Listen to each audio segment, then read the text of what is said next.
ಗೃಹ ಮಂತ್ರಿಗಳು ಮುಖ್ಯಮಂತ್ರಿಗಳು ಹೇಳಿದ್ದಾರೆ, ಇದನ್ನು ಉನ್ನತ ಮಟ್ಟದ ತನಿಖೆ ಮಾಡಿಸ್ತೀವಿ ಅಂತ ಹೇಳಿ. ಉನ್ನತ ಮಟ್ಟದ ತನಿಖೆ ನಡೆಸಬೇಡಿ, ದೇರ್ ಇಸ್ ದಿ ಮ್ಯಾಟರ್. ಅದು ಯಾರು ಏನು ಎತ್ತಂತ ಗೊತ್ತಿಲ್ಲ. Truth will be reveal after N enquiry. ಪಕ್ಷದ ಅಧ್ಯಕ್ಷರ ವಿರುದ್ಧನೇ ಡಿ ಕೆ ಶಿವಕುಮಾರ್ ಅವರ ವಿರುದ್ಧನೇ ಕೆಲವರೆಲ್ಲ ಆರೋಪ ಮಾಡ್ತಾರೆ. ಯಾರು ಹೇಳಿದ್ದೀರಿ? ಯಾರು ಬಾಯಿಗೆ ಬಂದು ಹೇಳಿದವರೆಲ್ಲ ಈಗ ಮಾದೇವಪ್ಪ ಮಾಡಿದ್ದೇನೆ ಅಂದ ತಕ್ಷಣ ಅದು ಫ್ಯಾಕ್ಟ್. ಅದು through an enquiry the truth should be revealed.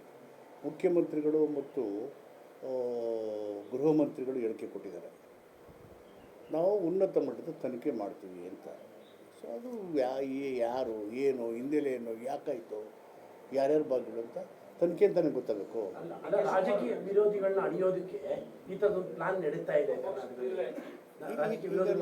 ಈಗ ನಾನು ಪ್ರಾರಂಭದಲ್ಲೇ ಹೇಳಿದೆ, without mentioning anything and anybody, ಈ ಥರ ವ್ಯವಸ್ಥಿತವಾದಂಥ ಪಿತೂರಿಗಳು, ಅದು ಕೈಗಾರಿಕೆ ಇರ್ಬೋದು, ಹಣ ಇರೋರು ಇರ್ಬೋದು, ಪ್ರತಿಷ್ಠಿತ ಕುಟುಂಬಗಳಿರ್ಬೋದು, ಅಥವಾ ಪ್ರೇಮಿಗಳೇ ಇರ್ಬೋದು, ರಾಜಕಾರಣಿಗಳೇ ಇರ್ಬೋದು, ಬೇರೆ ಬೇರೆ ಪ್ರತಿಷ್ಠೆ ಇರ್ಬೋದು, ವ್ಯವಸ್ಥಿತವಾದಂಥ ಪಿತೂರಿಗಳು ನಡೀತವೆ. ಅದು ನಡೆಯುವಾಗ ಅದಕ್ಕೆ ಸುಭದ್ರವಾದಂಥ ಕಾಯ್ದೆಯನ್ನು ತಂದು ನಿಯಂತ್ರಿಸಬೇಕು, ಉಗ್ರ ಕ್ರಮ ತೆಗೆಯುವಂಥ ಖಾಸಗಿತನದ ಬದುಕು ಇದು. Privacy of life, privacy of an individual.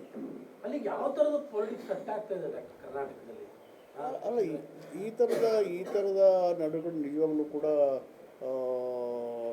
ಎಲ್ಲರೂ ಕೂಡ ಎಚ್ಚರಿಕೆಯಿಂದ ಇರಬೇಕು. ಜೊತೆಗೆ ಒಂದು ಸುಭದ್ರವಾದಂಥ ಕಾನೂನು ಬೇಕು ಅಂತ ಬಯಸೋದು ನಾನು. ಅಲ್ಲ, ರಾಜಕೀಯ ವಿರೋಧ ಅಣಿಯೋಕ್ಕೋಸ್ಕರವಾಗಿ ಈ ಥರ ನಡೀತಾ ಇದೆ ಕರ್ನಾಟಕದ ಪಾಲಿಟಿಕ್ಸ್. ಅದು ಗೊತ್ತಿಲ್ಲ, ಯಾವ ಉದ್ದೇಶದಿಂದ ಆಗಿದೆ ಅಂತ ಹೇಳಿದಾರೋ ರಾಜಣ್ಣವ್ರು ಗೊತ್ತಿಲ್ಲ. ಇವೆಲ್ಲ ಗೊತ್ತಾಗಬೇಕಾದ್ರೆ ಒಂದು ಎನ್ಕ್ವೈರಿ ಆಗಬೇಕಲ್ಲ. ಅಲ್ಲ, ಕರ್ನಾಟಕ ಪಾಲಿಟಿಕ್ಸ್ ಯಾವ ಕಡೆ ಈಗ ನಮಗೆ ಗೊತ್ತಿರೋಲ್ಲ, ಪಾಲಿಟಿಕ್ಸೇ ಮಾಡಿಬಿಟ್ಟಿದ್ರೆ ಅಂತ ಗೊತ್ತಿರೋಲ್ಲ, ಪಾಲಿಟಿಷಿಯನ್ನೇ ಮಾಡಿದ್ರೆ ಅಂತ ಗೊತ್ತಿಲ್ಲ ನಮಗೆ. We don't know what is that we no. So until and unless an enquiry is conducted and a report is obtained, ಅದರ ಆಧಾರದ ಮೇಲೆ ಕ್ರಮ ಯಾರೇ ಆಗಲಿ ತಗೋತೀವಿ ಅಂತ ಹೇಳಿದ್ದಾರೆ ಮುಖ್ಯಮಂತ್ರಿಗಳು.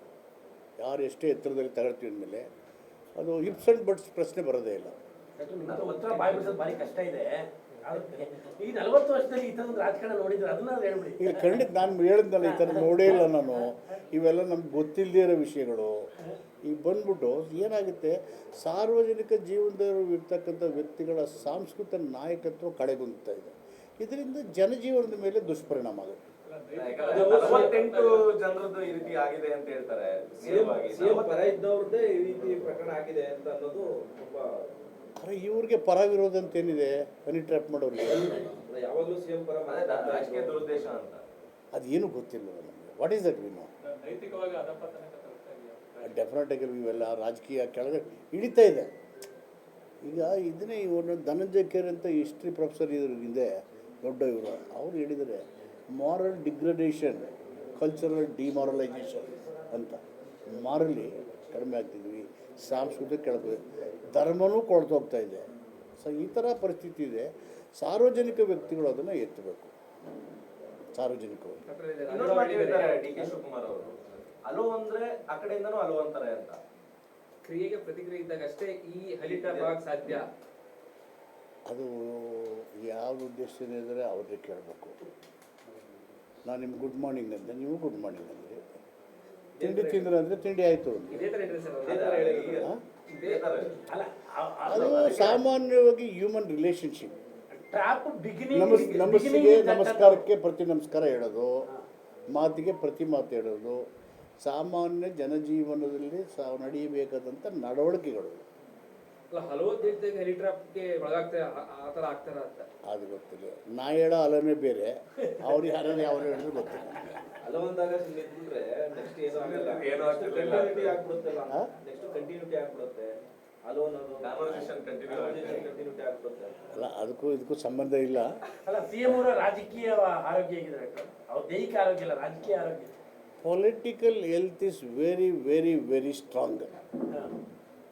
ಅಲ್ಲ, ಮುಂದೆ budget as strong as he was. ಅಲ್ಲ, ಇನ್ನು ಮುಂದಿನ 3 ವರ್ಷ ಅವ್ರದ್ದೇ ಬಜೆಟ್ ಇದೆಯಾ? ಯಾವ ರೀತಿ? ಅವ್ರು ಚೀಫ್ ಮಿನಿಸ್ಟ್ರು, ಫೈನಾನ್ಸ್ ಅವ್ರ ಹತ್ರನೇ ಇದೆ. ಸಹಜವಾಗಿ ಫೈನಾನ್ಸ್ ಇರೋರು ಬಡ್ಜೆಟ್ ಮಾಡಿಸೋರು. ಅಲ್ಲ, ಇನ್ನೂ 3 ವರ್ಷ 3 ಬಜೆಟ್ ಮಾಡ್ತಾರೆ. ಅಲ್ಲ ಕಾಂಗ್ರೆಸ್ ಸರ್ಕಾರದ ಅವಧಿನೇ 5 ವರ್ಷ ಅಲ್ಲ, 2 ಆಯಿತು, ಇನ್ನು 3 ಇರ್ತದೆ. ಫೈನಾನ್ಸ್ ಅವ್ರ ಹತ್ರನೇ ಇದೆಯಲ್ವಾ, ಮುಖ್ಯಮಂತ್ರಿನೂ ಹೌದೇ, ಫೈನಾನ್ಸ್ ಮಿನಿಸ್ಟರ್ ಹೌದೇ, ನ್ಯಾಚುರಲಿ ಅವರೇ ಮಾಡಿಸ್ತಾರೆ. ಯಾಕಂದ್ರೆ ಬಿಜೆಪಿ ಅವರು ಡೆಡ್ ಲೈನ್ಗಳು ಕೊಡ್ತಾ ಇದ್ದಾರೆ ಬಿ ಜೆ ಪಿ ಅವ್ರ ಮನೇನ ಆರ್ಡ್ರಲ್ಲಿ ಇಟ್ಕೊಳ್ಳಿ, ಬಿ ಜೆ ಪಿ ಅವ್ರ ಮನೇನ ಆರ್ಡ್ರಲ್ಲಿ ಇಟ್ಕೊಳ್ಳಿ. ಡಾಕ್ಟರ್ ರಾಜಣ್ಣ ಅವರು ಹೇಳಿದ್ದಾರೆ, ಸಮಾನ ಮನಸ್ಕರು ಕೂತು ಚರ್ಚೆ ಮಾಡ್ತೀವಿ ನಾವು, ಮಾದೇವಪ್ಪ ಅವರು, ಸತೀಶ್ ಜಾರಕಿಹೊಳಿ ಅವರೆಲ್ಲ ಕೂತು ಸಭೆ ಮಾಡಿ ಹೈಕಮಾಂಡ್ಗೆ ಈ ಬಗ್ಗೆ ದೂರ ಎಲ್ಲ ಕೊಡ್ತೀವಿ ಅಂತ ಹೇಳಿದ್ದಾರೆ. ರಾಜಣ್ಣ ಯಾವ ಇದರಲ್ಲಿ ಹೇಳಿದರೆ ನನಗೆ ಗೊತ್ತಿಲ್ಲ, ಬಟ್ ಮುಖ್ಯಮಂತ್ರಿಗಳು ಸ್ಪಷ್ಟವಾಗಿ ಹೇಳಿದ್ದಾರೆ, ಗೃಹ ಮಂತ್ರಿಗಳು ಹೇಳಿದರೆ ಉನ್ನತ ಮಟ್ಟದ ತನಿಖೆ ಮಾಡಿಸ್ತೀವಿ, ಯಾರೇ ಆಗಿದ್ರು ಶಿಕ್ಷೆ ಕೊಡ್ತೀವಿ ಹೇಳಿದ್ರೆ ಮುಗೀತಲ್ಲ. ಆಫ್ಟರ್ ದಟ್ ಇನ್ಸಿಡೆಂಟ್ ನೀವು ಮಾತಾಡಿದ್ರೆ ರಾಜಣ್ಣ ಅವರು, ನೀವೆಲ್ಲ ಮಾತಾಡಿಲ್ಲ?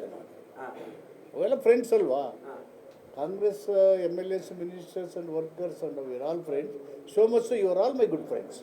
ಅಲ್ಲ, ರಾಜಣ್ಣ ಅವರು ಹಿಂದೆ ಇದ್ದಂಥ ಅಗ್ರೆಸಿವ್ನೆಸ್ ಕೂಡ ಕಳೆದ 2 ದಿನಗಳಿದ್ದಂತಹ ಆ ಒಂದು ಅಗ್ರೆಸಿವ್ ಕಾಣ್ತಾ ಇಲ್ಲ.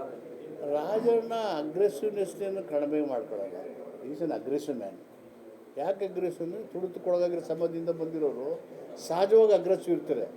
ಅಗ್ರೆಸಿವ್ನೆಸ್ಸು ಯಾರದು ವಿರೋಧ ಮಾಡೋಕ್ಕೂ ಎದುರಿಸೋಕ್ಕಲ್ಲ, ಸಹಜವಾದಂಥ ಸಾಮಾಜಿಕ ವ್ಯವಸ್ಥೆ ವಿರುದ್ಧವಾದ ಸಿಟ್ಟಿರ್ತದಲ್ಲ, ಅದರಿಂದ ಅಗ್ರೆಸಿವ್ ಇರ್ತದೆ. ಪೊಲಿಟಿಕಲ್ ಸಿಎಂ ಈಗ ನಾವು ಸಾಮಾಜಿಕ ವ್ಯವಸ್ಥೆ ನೋಡಿದಾಗ ತಡಸ್ಥರದಿಂದ ಬಂದಿರ್ತೀವಿ, ಅವ್ರು ನಮಗಿಂತ ಕಳಪೆ ಇರೋರು ಈ ತಡಸ್ಥರದವರು ಅಂತೇಳಿ ಸಾರ್ವಜನಿಕವಾಗಿ ನಮ್ಮ ಪ್ರವೇಶ ಇರೋದಿಲ್ಲ, ಅಥವಾ ಅವ್ರಿಗಿರ್ತಕ್ಕ ಸ್ಥಾನ ಮಾಡಿ, ಆವಾಗ ಆ ವ್ಯವಸ್ಥೆ ವಿರುದ್ಧವಾದಂಥ ಸಾತ್ವಿಕವಾದಂಥ ಸಿಟ್ಟಿರ್ತದೆ ಈ ವರ್ಗಗಳಿಗೆ. ಸ್ವಾತಂತ್ರ್ಯ ಬಂದು 75 ವರ್ಷ ಆದ್ರೂ ಯಾಕೆ ಇನ್ನೂ ಅದು ಸಾಧ್ಯ ಆಗ್ತಾ ಇಲ್ಲ?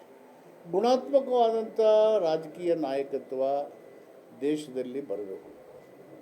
ಧರ್ಮ ಮತ್ತು ಜಾತಿಯನ್ನು ರಾಜಕಾರಣದಿಂದ ಪ್ರತ್ಯೇಕಿಸಿ ಸಂವಿಧಾನದ ವಿಷಯಗಳು ಮುಂದಿಗೆ ಬಂದು ಅದರ ಆಶಯಗಳು ಜಾರಿಯಾಗಬೇಕು.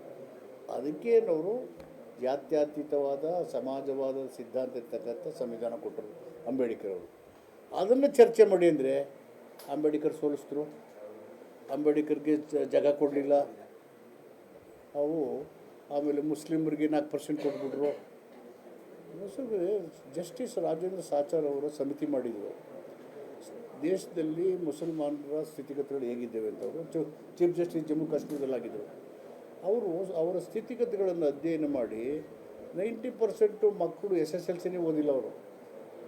ಅದಕ್ಕೆ ಅವರಿಗೆ ಆರ್ಥಿಕ ಶೈಕ್ಷಣಿಕವಾದಂಥ ವಿಶೇಷ ಸವಲತ್ತುಗಳನ್ನು ಕೊಟ್ಟು ಮೇಲೆ ಎತ್ತಬೇಕು ಅಂತ ರೆಕಮೆಂಡೇಶನ್, ಅನೇಕ ರೆಕಮೆಂಡೇಶನ್ ಕೊಟ್ಟಿದ್ದಾರೆ. ಸೊ ಅವರು ನಮ್ಮ ದೇಶದ ಪ್ರಜೆಗಳಲ್ವಾ, ನಾವು 140 ಕೋಟಿ ಜನರು ಭಾರತೀಯರೇ, ಅದರಲ್ಲಿ ಸಿಖ್ ಇದ್ದಾರೆ, ಬೌದ್ಧರಿದ್ದಾರೆ, ಮುಸ್ಲಿಮ್ಸ್ ಇದ್ದಾರೆ, ಎಲ್ಲ ಇದ್ದೀವಿ, ಹಿಂದೂಗಳಿದ್ದೀವಿ, ಎಲ್ಲರೂ ಇದ್ದೀವಿ. ಡಿಫ್ರೆನ್ಸಸ್ ಏನಿದೆ? ಸಭೆಗೆ ಹೋಗ್ತೀರಾ? ಈ ವಿಚಾರವಾಗಿ ಒಂದು ಸಭೆ ಕರೆದಾಗ ಸಮಾನ ಮನಸ್ಕರ ಸಭೆಗೆ ಈ ಥರದ ಸಮಾವೇಶ ಅಥವಾ ಚರ್ಚೆ ಬರೋದೇ ಇಲ್ವಲ್ಲ. ಇದನ್ನು ಪ್ರತಿಯೊಬ್ಬರು ಚರ್ಚೆ ಮಾಡುವಂಥ ಸಬ್ಜೆಕ್ಟ್ ಅಲ್ವೇ ಇಲ್ಲ. When the chief minister, the home minister made their stand clear in the both the houses of the assembly, highest ಇದರಿಂದ ಎನ್ಕ್ವೈರಿ ಮಾಡ್ತೀವಿ, ಕ್ರಮ ತಗೋತೀವಿ ಅಂದಮೇಲೆ it is the question of discussing separately. ಕೊನೆಯದಾಗಿ ಸಿದ್ದರಾಮಯ್ಯ ಅಂದರೆ ಭಾಳ ಹೆಚ್ಚಾಗಿ ಸಮರ್ಥನೆ ಮಾಡ್ತಿರೋ ಟಾರ್ಗೆಟ್ ಏನಾದ್ರು ಆಗ್ತಾ ಇದ್ದಾರೆ? ಇಲ್ಲ, ಆ ಥರ ಅನಿಸೋದಿಲ್ಲ ನಮಗೆ, ಹಾಗೇನು ಅನಿಸಲ್ಲ. ಕೆಲವ್ರು ಇರ್ಬೋದು, ಹೊಟ್ಟೆ ಕಿಚ್ಚು ಇರ್ಬೋದು, ಆದರೆ ಆ ಕಾರಣಕ್ಕೇ ಏನು ಮಾಡಿದ್ರೆ ನಮ್ಮನ್ನು ಮುಗಿಸ್ಬಿಡ್ಬೇಕಾಯ್ತಲ್ಲ ಭಾಳ ಹಿಂದಿನೇ.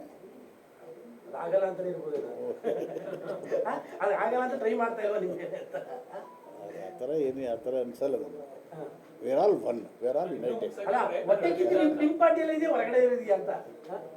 ಇಲ್ಲಿ ಇದು ಒಂದು ವ್ಯವಸ್ಥಿತವಾದ ಕುತ್ಸಿತ ಮನಸ್ಸು, ಡಿಫೇಮ್, ಇಮೇಜ್ ಟಾರ್ನಿಷ್ ಮಾಡೋದು, ಕ್ಯಾರೆಕ್ಟರ್ ಅಸೆಸ್ಮೆಂಟ್ ಮಾಡೋದು, ಅದೊಂದು ವ್ಯವಸ್ಥಿತವಾದಂಥ ಕುತ್ಸಿತ ಮನಸ್ಸು. ಅದು ಯಾರೇ ಇರ್ಬೋದು. ಟಾರ್ಗೆಟ್ ಮಾಡೋಂಥ ಪ್ರಯತ್ನ ಆಗಿತ್ತು ಸರ್. ಅದು ಯಾರ್ಯಾರು ಏನೇನು ಮಾಡಿದ್ರೆ ನಂಗೆ ಗೊತ್ತಿಲ್ಲ, ನಾನಂತೂ ಕ್ಲಿಯರಾಗಿ ಆರಾಮಾಗಿದ್ದೀನಿ. ನಾನು ಸಿಕ್ತದೆ ಅಲ್ಲೋ ಆಯ್ ಅಂತ ಹೇಳ್ತೀನಿ. ಅಲ್ಲ, ಯಾಕಂದ್ರೆ ಸಿದ್ದರಾಮಯ್ಯವ್ರನ್ನ ಸಮರ್ಥನೆ ಮಾಡ್ಕೊಳ್ಳೋದು ನೀವೇ ಫ್ರಂಟ್ ಲೈನು, ಹಾಗಾಗಿ ಕೇಳ್ತಾ ಇದ್ದೀವಿ. ಸಮರ್ಥನೆ ಅಥವಾ ಅಂಧಾಭಿಮಾನ ಹೊಗಳಿಕೆಗೆ ನಾನು ಒಳಗಾದವನಲ್ಲ, ಅದು ಮಾಡೋದು ಇಲ್ಲ. ಸೊ ಫ್ಯಾಕ್ಟ್ಸ್ ಇರ್ತದಲ್ಲ, ವಿಷಯಗಳು, ಸೈದ್ಧಾಂತಿಕ ನಿಲುವುಗಳು, ಕಾರ್ಯಕ್ರಮಗಳು ಅವು ನನ್ನ ಮನಸ್ಸಿಗೆ ಸರಿಯಾಗಿದ್ದಾವೆ ಅಂದರೆ, ಸಂವಿಧಾನದ ಆಶಯಕ್ಕೆ ಅನುಗುಣವಾಗಿದ್ದಾವೆ ಅಂದರೆ ಖಂಡಿತವಾಗಿ ಸಿದ್ದರಾಮಯ್ಯವರು ಸೇರಿಸಿ ಯಾರೇ ಮಾಡಿದ್ರೂ I will stand by such decisions.